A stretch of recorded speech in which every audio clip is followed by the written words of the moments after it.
अनंत चतुर्दशीला महापालिका क्षेत्रात 8,523 श्री गणेश मूर्तींचे भावपूर्ण विसर्जन. मुख्यमंत्री एकनाथ शिंदे यांनी दिली शहरातील विसर्जन घाटांना भेट. निरनिराळ्या स्वीकृती केंद्रात भाविकांनी दिल्या 123 मूर्ती. 7 टन निर्माल्य भाविकांनी केले दान. अनंत चतुर्दशीला ठाणे महापालिका क्षेत्रातील विसर्जन स्थळावर एकूण 8,523 गणेश मूर्तींचे महापालिकेच्या सुव्यवस्थित नियोजनामध्ये विसर्जन संपन्न झाले. त्यात सार्वजनिक मंडळाच्या 321 गणेश मूर्तीही होत्या.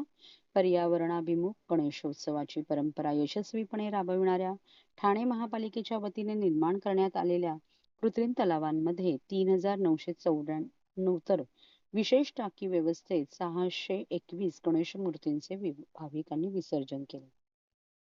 मुख्यमंत्री एकनाथ शिंदे यांनी शहरात मासुंदा तलाव, कोपरी येथील विसर्जन घाट आणि पारसिक विसर्जन घाट येथे भेट देऊन तिथे पुरवण्यात आलेल्या सोयी सुविधांची पाहणी केली आणि गणेश भक्तांशी संवाद साधला.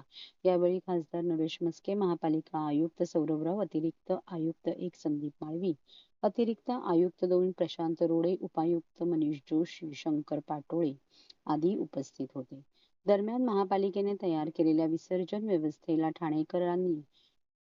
ठाणेकर नागरिकांनी दिलेल्या उदंड प्रतिसादाबद्दल महापालिका आयुक्त सौरभराव यांनी सर्व गणेश भक्तांचे आभार मानले आहेत. भाविकांनी 123 मूर्ती स्वीकार केंद्रात दिल्या. महापालिकेच्या विविध ठिकाणी असलेल्या गणेश मूर्ती स्वीकार केंद्रामध्ये प्राप्त झालेल्या एकूण 123 गणेश मूर्तींचे महापालिकेच्या विधिवत विसर्जन करण्यात आले. तसेच फिरत्या विसर्जन केंद्रात 20 मूर्तींचे विसर्जन करण्यात आले. 7 टन निर्माल्य भक्तांनी केले दान. 1.5 दिवसाच्या गणेशमूर्ती विसर्जनावेळी सुमारे 12 टन, 6व्या दिवशी 13 टन निर्माल्य संकलन झाले होते, तर अखेरच्या दिवशी 60 टन निर्माल्य संकलित झाले.